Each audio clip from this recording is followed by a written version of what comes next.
할렐루야. 사람이 삶 동안에 많은 눈물이 있습니다. 기뻐서도 울고 슬퍼서도 울고 또 아파서도 웁니다. 성공해서 감격해서 우는 사람이 있는가 하면은 실패해서 울기도 하는 것입니다. 자기 일 때문에도 울고 남의 일 때문에도 우는 일이 많이 있습니다. 우리가 성경 안에 보면은 성경 말씀 안에도 눈물과 통곡이 있는 그런 장면들이 많이 나옵니다. 예수님도 통곡하면서 눈물을 흘리실 때도 있었고 제자들도 있었고 또 여러분과 저도 이 세상에 살 동안에 많은 눈물이 있습니다. 오늘 본문에도 보면 히스기야가 병들어 죽게 됐을 때 그가 통곡하면서 울은 장면이 오늘 본문 안에 나옵니다.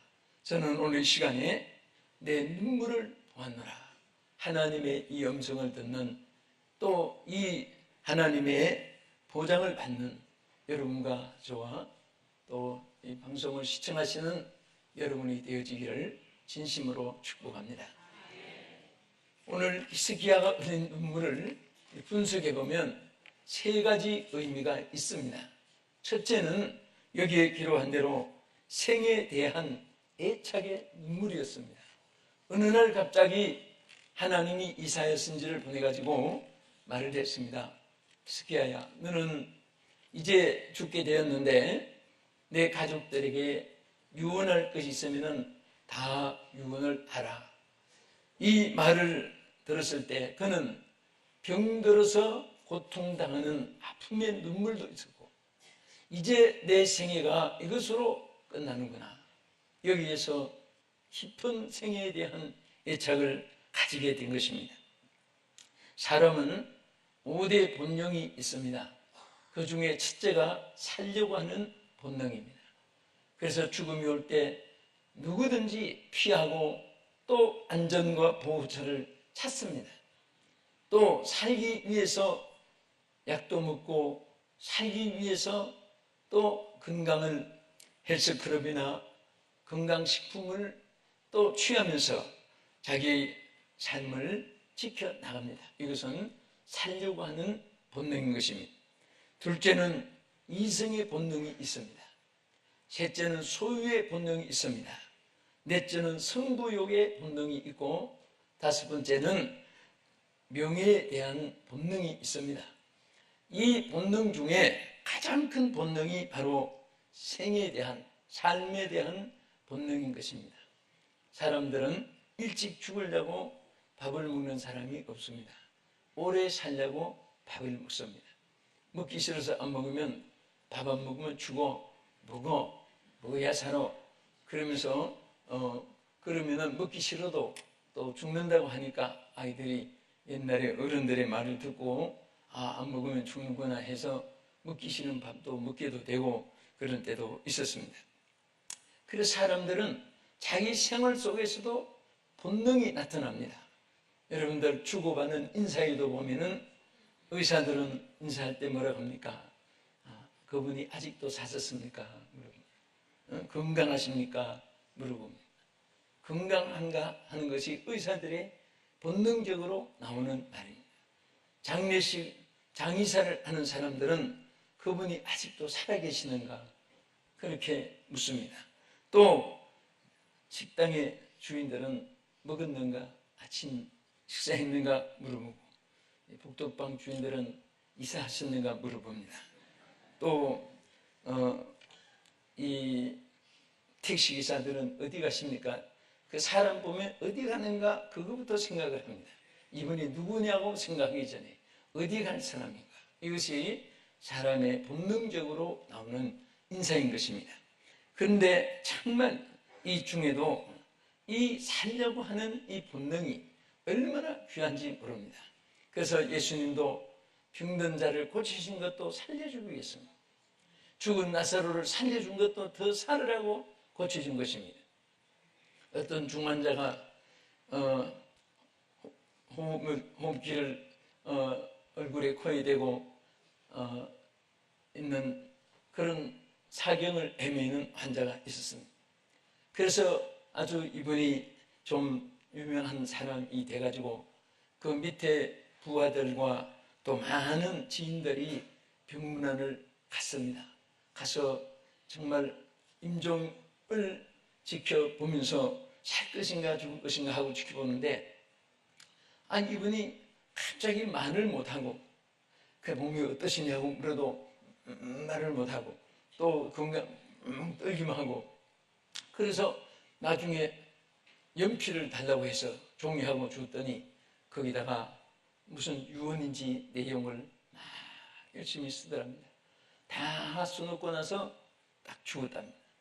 그래서 이제 그 유언은 함부로 유언장을 펴보면 안 되니까 모든 친지들을 다 모아놓고 그 유언장을 딱 읽어보니까 그 병문안 온 사람 모르고 그 호흡기 고무호수를 꽉 밟아가지고 숨이 안 통하니까 호수를 막 이렇게 빨리 숨이 안 통한다고 표현을 자꾸 해도 무슨 말인지 못 알아들어가지고 나중에 글로 지금 숨이 막히니 호수 밟은 거 빨리 발을 놓으라고, 지금 빨리 만들라고 그 말을 한참 쓰다가 그만 숨을 3분만 안 쉬도, 환자들은 2분만 안 쉬도 치명상을 주어지는데, 그래서 그냥 그 쓰다가 죽은 거예요. 유언장을 읽다가 그거 듣고 얼마나 통곡했고 그 호수를 밟은 사람이 얼마나 원망스럽겠습니까? 그 사람들은 마지막 죽어가면서 자기에 대해서 그 생에 애착이 있고 또 남을 죽인 사람도 가슴이 아프고 또 죽은 본인은 죽어서 말이 없지만은 유족들이 얼마나 마음이 아프고 그 상처가 크겠습니까? 그래서 역시 이런 아주 위대한 일국의 왕이면서도 스키야가 자기 생애에 대한 그 애착이 있었습니다. 여러분도 저도 마찬가지고 이 땅에 태어난 모든 사람들은 나면서 죽을 때까지 이 생의 애착을 우리가 누구에게 어디 가서 어떻게 호소하고 어떤 방법으로 하나님 주어진 삶을 사느냐, 정말 이것은 대단히 중요한 것입니다.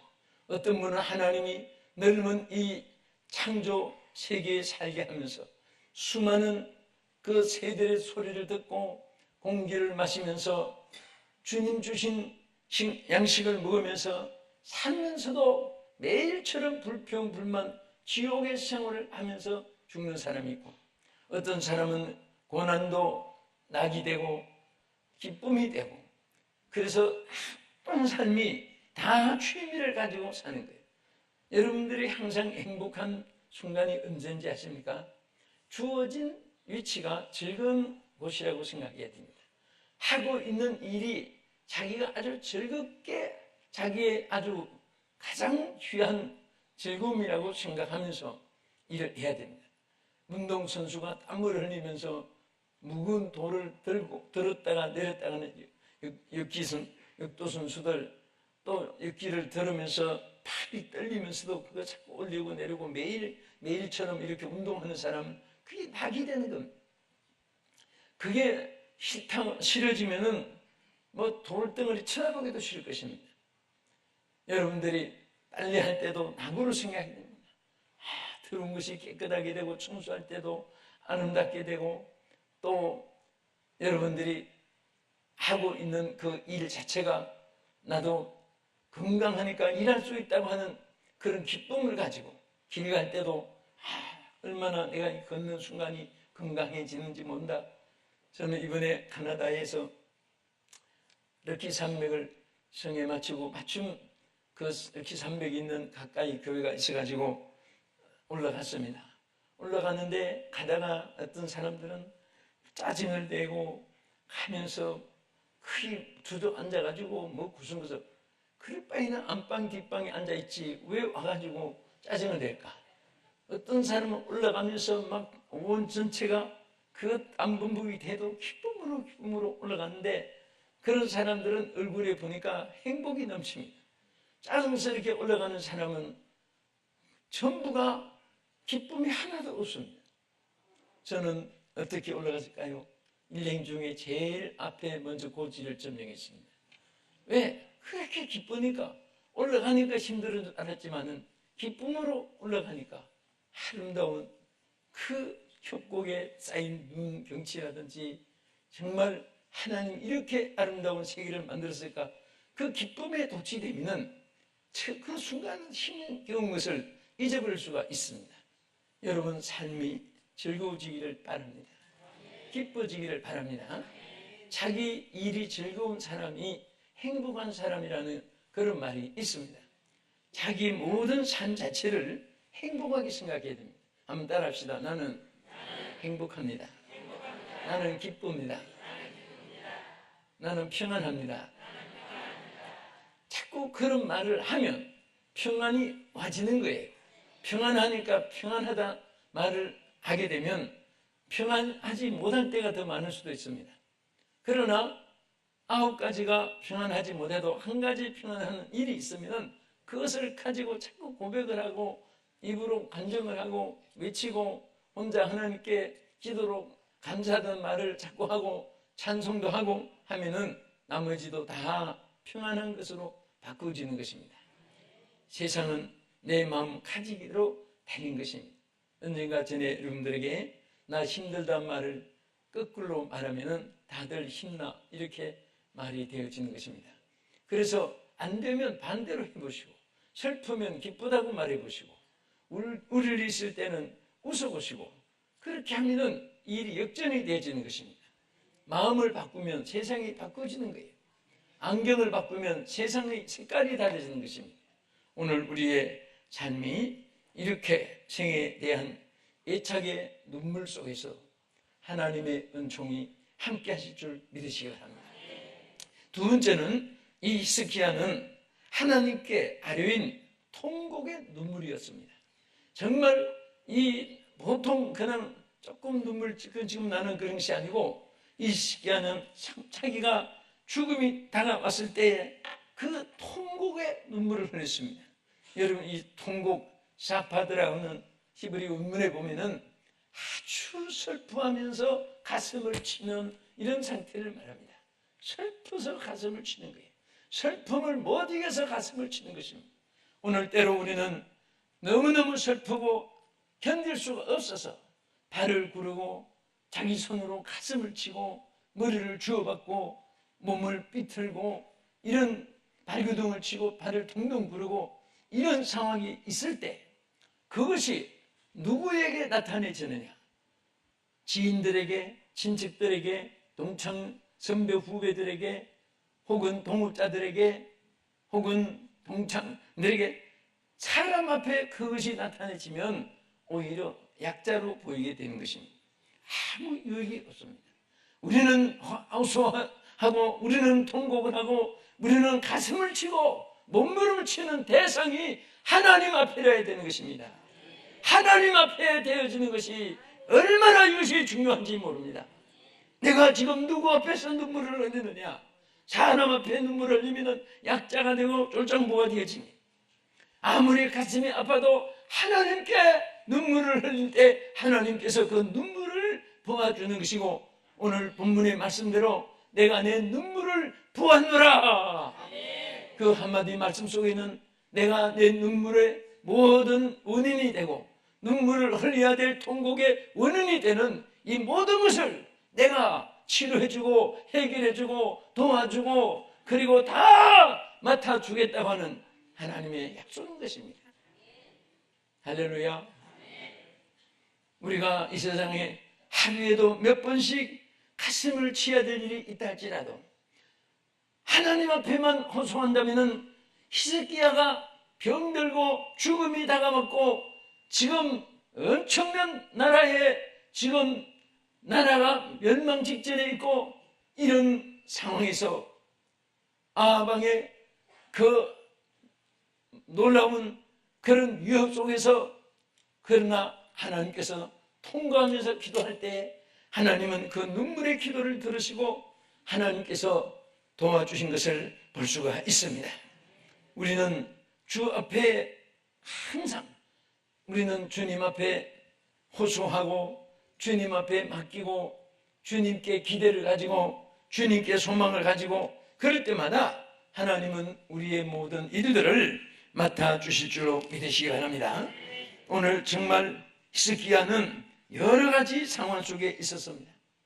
그 당시에 정말 히스기야는 아수르라고 하는 아주 강한 나라가 이 대적의 왕후 이스라엘은 위기에 처했습니다. 그런데 총왕은 병들어서 자기가 어찌할 바를 몰랐습니다.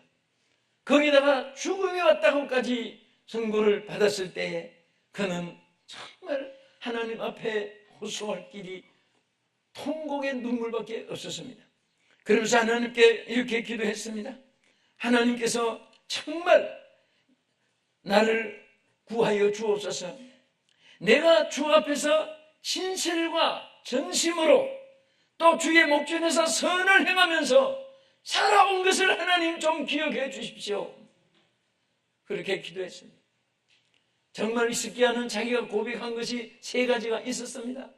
하나님 앞에 여기 보면 진심되게 산 것을 기억해 달라고, 또 하나님 앞에 전심을 다해서 살아온 것을 기억해 달라고, 또 하나님 앞에 정말 주의 목전에서 내가 선하게 살려고 부족하지만은 노력해 왔는데 하나님이 나를 그것을 좀 기억했으라도 나를 고쳐주십시오. 여러분, 하나님 앞에 우리가 살아오면서 절대로 여러분들이 아무도 몰라줘도 선한 일, 의로운 일, 진실된 일, 전심을 다한 일, 충성된 일 다 하나님이 기억해 주고 결정적인 순간에 보상해 줄 줄 믿으시기 바랍니다. 절대로 하나님의 창조시에는 콩을 심었는데 콩이 나고 팥을 심었는데 팥이 나지, 호박씨를 심었는데 수박이 달리지 않고 호박에다가 줄 쳤다고 수박 되는 것도 없고 심은 그대로 거두는 거예요. 우리는 항상 주어진 발자취 속에서 하나님께서 그 생활 속에 우리와 함께 하시고 하나님께서 도와주시고 하나님께서 기억해 주시고, 우리는 많은 사람을 대하다 보면 저분이 언제 어디서 만났는가, 그저 어디 이렇게 동창들도 만나면 오래 세월이 지나면은 어떤 데는 얼굴도 변했고 한 30년 지나면 착각을 하고, 또 초등학교 때 만났던 친구들은 또 오히려 모를 때 많습니다. 그러나 우리 하나님은 창조받은 인간 한 사람도 빠짐없이 안고 서는 것도 기억하시고 여러분 머리털 수까지도 기억하신다고 했습니다. 우리의 생각도 형편도 처지도 하나님이 다 기억하고 계시는 줄로 믿으시기 바랍니다. 할렐루야. 그러니까 어떤 대물이 되신 분은 너무너무 하나님께 감사하다. 왜? 너무 쓰다듬어 줘서 내가 대물이 됐고, 그 다음에 나는 하나님의 수고를 들어서 나는 감사하다. 머리털까지 새신 바가 됐는데 난 셀 것도 없다. 응? 그렇게 한 어떤 대물이 된 분의 감사도 있습니다. 또 엘리야가 우리의 한 그룹이라고 해서 또 감사하다. 또 머리가 완벽하게 대물이 된 분은 암으로 죽은 확률이 없다고 해서 우리는 암으로 미리 항암제 맞을 것도 없고 머리 미리 빠졌으니까 우리는 오래 산다. 그래서 감사하고, 그렇게 감사하니까 정말 나 그 글을 읽고 나서 어떤 대물이 안 된 것이 부러운 생각이 순간에 스쳐갈 정도로 정말 주어진 것에 감사하면 무엇이든지 감사로 바꾸어지는구나, 전환되는구나. 여러분들이 좋은 것은 항상 더 좋게 생각하고 어려운 것도 하면 역전 뒤 엎어가지고 뒤 반대로 이 때문에 내가 또 감사한 일이 있지 않느냐. 할렐루야. 그래서 우리가 항상 그와 같이 하나님 앞에만 통곡하고 하나님 앞에 통곡을 하면서 몸부림치고 통곡을 하면서 회개하고 통곡을 하면서 하나님께 도움을 구할 때 하나님은 내 눈물을 보았노라. 한마디 속에 내가 우려야 될 일, 내가 슬퍼하는 일, 내가 모든 것, 너의 선함과 너의 진심과 정말 선하게 산 모든 것 내가 기억해서 오늘 너를 깨끗하게 치료해 줄 뿐 아니라 뒤에서 가서 보면은 치료만 해준 것이 아닙니다. 죽을 가운데서 살려준 것도 감사한데 하나님께서 더 큰 축복으로 주셨습니다. 뭘 주셨어요? 15년간 수원을 더 연장시켜 주겠다. 하나님은요, 미리 데려가실 수도 있고 우리를 더 오래 살리실 수도 있습니다. 하나님의 창조주의 주권입니다. 우리는 그 주권자 밑에서 우리는 하나의 피조물로서 하나님께서 살게 하면 사는 것이고 또 데려가시면 가는 것이지 우리 삶을 우리가 정하는 것은 아니잖아요. 그래서 여러분과 내가 제일 편안한 것은 내 인생의 핸들을 내가 주지 말고 주님께 맡기고, 우리는 천성가는 항해하는 그런 천성한국까지 갈 동안에 우리 선장이 나의 선장이 되어주고 내 인생의 선장이 내가 되지 않고 주님이 되어준다면 절대로 천성한국까지 여러분과 내가 합격하게 될 줄로 믿습니다. 할렐루야. 끝으로 어떻게 해서 이 히스기야는 그 눈물을 흘리고 눈물을 도와주셨습니까? 바로 그는 지금 왕으로서 누구든지 책임자는 정말 이런 때에 얼마나 안타깝겠습니까? 아수르 왕인 강한 군사로 대적해 오고 이스라엘은 지금 여러 갈대로 일락해지고 자기는 병들고 죽음은 다가왔고, 이런 때에 무슨 생각이 있겠습니까? 어떻게 하면 이 나라를 던지고 어떻게 하면 하나님의 뜻을 이 땅에 이루어드릴까? 사명감 때문에 통곡한 것을 우리가 많이 참고해 볼 수가 있습니다. 우리는 절대 값없는 눈물을 흘려서는 안 됩니다.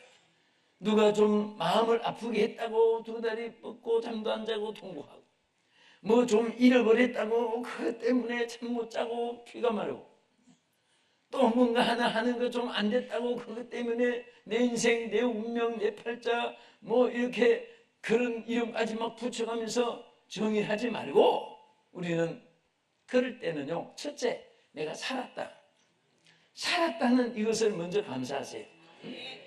여러분, 어제 천만금을 가지고 부귀영화, 명예권세, 왕실 같은 그런 대우 같은 집을 가지고 살았어도 어제 죽은 사람보다 오늘 산 여러분들이 더 행복한 거예요. 기도해봐야 알겠습니까? 사실이죠. 저는 항상 살았다는 이 자체가 얼마나 감사한지 몰라요. 저는 역사의 인물을 아무래도 사업가 찍으니까 인물을 많이 지금도 보고 있습니다. 역사를 많이 더듬어 보면은 참 그 당시에 천하를 호령했던 나폴레옹이나, 그리고 온 건세에 와서 세계를 뒤흔들어 놓은 히틀러나, 무소리 동족, 스탈린, 뭐 이런 많은 그 당시에는 천하가 펄펄 뜬 것 같은데 이분들의 말로가 얼마나 비참했습니까? 이름 없이 빚도 없이 살아도 하나님을 섬기고 이웃을 위해서 봉사하고 기쁨 슬픔을 함께 고락을 나누면서 살다가 아름답게 간 성따미엔 같은 분들, 얼마나 귀한 삶이었습니까? 저는 하와이를 지나가면은 거기에 성따미엔이 생각이 납니다. 하와이에서 한쪽에 떨어진 섬이 하나 있습니다. 거기에 남환자만 700명이 사는 아주 중한 자들이 사는 곳입니다. 그런데 거기는 한 번 들어가면 배가 왕래하는 것도 아니고, 또 왕래 배가 들어가도 타고 나올 사람도 없으니까 거기에 일단 들어가면 거기서 살다가 생일을 마치는 거예요. 그런데 거기에 복음 전할 사람이 아무도 가지 않았습니다. 나 혼자 한 사람이 천하보다 생명이 귀한데, 그래서 어떤 선교 집회에서 그 700명의 나 혼자를 위하여 한 생애를 바칠 하나님의 종이 없습니까? 하고 호소했을 때 한 사람이 손을 들었습니다. 여자가, 그분이 아멘이라는 사람이 있습니다. 내가 그곳에 가겠습니다. 그래서 이분이 그곳에 들어가서 700명의 전체 아무도 성한 사람 없는 나 혼자를 놓고 한 사람 한 사람 전도하기 시작했습니다. 하나님께서 정말 그분들을 한 사람도 빠짐없이 700명이 몽땅 복음화가 되고 예수 믿고 구원받았습니다. 마지막 이 성따맨이 자기 생일을 마칠 때에 그때에 모든 참 그 한 가족처럼 또 어머니처럼 은혜처럼 함께 지나던 예수님 다음으로 사랑하고 존경했던 성따맨이 운명하는데 얼마나 가슴이 아프겠습니까? 그 모두 흐느끼고 둘러싸 있을 때 그가 그런 말 했습니다. 사랑하는 성도들이요, 나는 이제 사명을 마치고 먼저 갑니다. 내가 심장에 숨이 멈추거든 새벽마다 여러분들의 영혼을 위해서 저 기도하던 해변가 빠빠야 나무 그늘 밑에 내가 기도하던 그 자리에 나를 묻어주십시오. 이 말을 딱 한마디 하고 생일을 마쳤습니다. 이래도 한 세상, 악한 일도 한 세상, 선한 일도 한 세상인데 그 생애가 얼마나 아름답습니까? 할렐루야. 할렐루야. 우리는 마지막 최후의 날에 너 못하다가 왔느냐? 무슨 일 하다가 왔느냐? 얼마나 충성하다가 왔느냐? 얼마나 많은 영혼을 구하고 왔느냐? 오늘 주님께서 물으실 때에 우리는 이 세상 모든 것은 불탈 때 나무나 잎이나 이런 것은 다 없어지고 것만 남듯이 믿음에 가는 것만 남습니다. 할렐루야. 하나님을 위해서 산 것만 남아요. 우리 언제나 오늘이 내 마지막 날이라 해도 후회 없는 삶을 살다가 주님이 오라 하실 때 할렐루야 찬송하면서 우리는 갈 수 있는 준비가 늘 매일처럼 되어 있어야 됩니다. 매일처럼 후회 없는 삶을 살도록 하나님 도와주시옵소서. 오늘 히스기야가 정말 이렇게 전심을 다해서 진심을 다해서 열정을 다해서 하나님 목전에서 선하게 살려고 애쓰는 그가 질병이 왔고 죽음이 왔지만은 그것도 하나님의 섭리의 과정이듯이 오늘 여러분도 때때로 마음 아플 때 있고 뜻대로 안 될 때 있고 통곡해야 될 일이 있을 때 하나님께만 호소하십시오. 하나님께 호소하십시오. 하나님께 통곡하면서 기도하십시오. 하나님께 눈물을 흘려보십시오. 하나님께 끊임없는 눈물을 흘리면서 여러분들이 고하십시오. 하나님께서 반드시 여러분들을 내가 내 눈물을 보았노라 치료해 주시고 더 큰 소명을 다시 한 번 더 부어줄 것입니다. 기도하십시다. 살아계신 하나님, 오늘 우리가 일생 하나님 손에 있게 됨을 감사드립니다. 우리 모두에게 주의 손에서 우리의 눈물의 기도를 들어주시고 날마다 응답해 주시옵시며 더 좋은 길로 더 장수하며 더 합력하여 선을 이루도록 주여 도와주시옵소서. 예수님 이름으로 기도합나이다. 아멘.